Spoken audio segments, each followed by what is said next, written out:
Jeremy J. Ford. Jeremy J. Ford. Well, Jeremy J. Ford. Jeremy J. Ford. Breaking tonight. It happened right here at the Corte Madera apartments at around 4 o'clock this morning when police dispatch received a call, but all they could hear were people fighting. I am here at the actual site at the North Las Vegas airport where that crash did take place Sunday afternoon. But what I wanted to show you is an actual Piper airplane. That's it right there behind me. But if you come with me over here and you look in the background, you'll see the Piper Meridian that went down as the investigation is still ongoing. Here at Blue Diamond and Rainbow, and water is continuing to fall in the west. It's actually coming down and flowing east and causing problems for drivers. Now that's right, guys, there were a whole lot of illegal fireworks in this area as I stand here on Russell, and behind me you can see the home that caught fire at around 10 o'clock on the 4th of July. Apparently illegal fireworks went up into the air and then came down on the roof and ignited the shingles like this. I'm here at Johnny Walker RV, and if you're thinking about hitting the open road this summer in a camper like this, will it cost you more money or will it save you some in the long run? Tuesday morning, city leaders made an announcement to develop 19 acres of land into a gateway commercial plaza. One of the measures taken this morning was the discussion of possibly implementing an under 21 curfew for those that come down on Fremont. It's cars like this old BMW that are now on the road longer because people are choosing to get those cars fixed due to today's economy.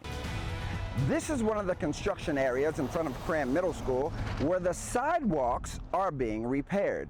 And if you guys look over here, what you'll see are orange cones in the middle of the street, which are causing a problem for parents when it's time to pick up their children. And this is horrible. We have no place to park. Evelyn Garcia came to Cram Middle School more than an hour early to pick up her 6th grader. We need to come early from home, park, wait for the kids 45 minutes, almost an hour. But school principal Gary Bugosh tells me they're working to make the area safer. We do have close to 1,000 students that walk or bike to school. And because of that, that corner at dismissal becomes very crowded, and it becomes a safety issue with just a 4-way stop sign there. He's asking for parents to be patient while the work gets completed. So this construction is going to widen our sidewalks. It's going to put a center median in, which we all know it's not legal to make that U-turn in a school zone. An understanding by most folks picking up students, but parents say not by the police. Like, they don't want us to park anywhere. And that's according to several parents who've gotten tickets waiting for pickup. They give me 2 tickets, but I'll give them in the front. One for the park in the front and one for to get it thrown to the school. So I can do nothing to wait till my daughter come out to get out to school. Principal Bugosh suggests parents pick up their children further away from school to avoid heavy traffic and tickets. Jeremy J. Ford, 8 News Now. Yeah, Jeremy J. Ford is at Jackson and H Street with the story. Once dubbed as a thriving area where only blacks could live and enjoy entertainment, the historic West Side Las Vegas could be sharing its rich history in a new museum.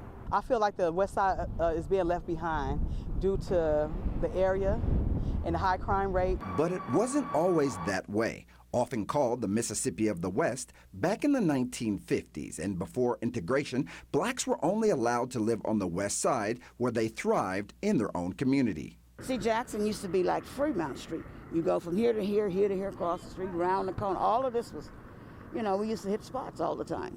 Then in 1955 came the world-famous Moulin Rouge, the first integrated casino in Las Vegas. My grandmother, she used to do hair there, and so I know a little bit about that. They bring in a lot of attraction, a lot of gambling. And the community saw a darker side. But the historic West Side also brings a little bit of pimping, a little bit of prostitution, a little bit of gambling. It brings different types of crowds and tourism to the town, so that's why it's hysterical, because this is where it started at.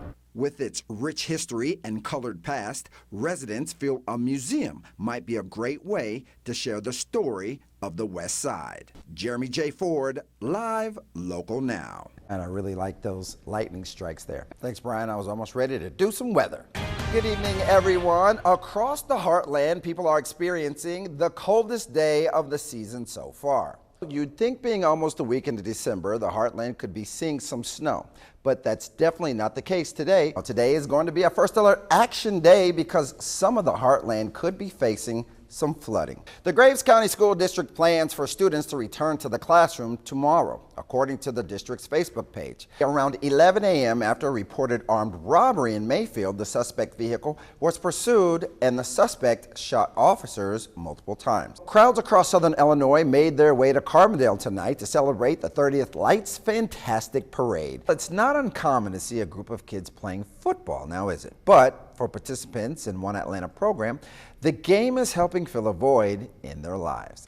From nightmare to miracle for a driver in Washington State Thursday morning. Take a look at this. A car slid off a road and over a cliff, but amazingly didn't make a complete fall into the river below.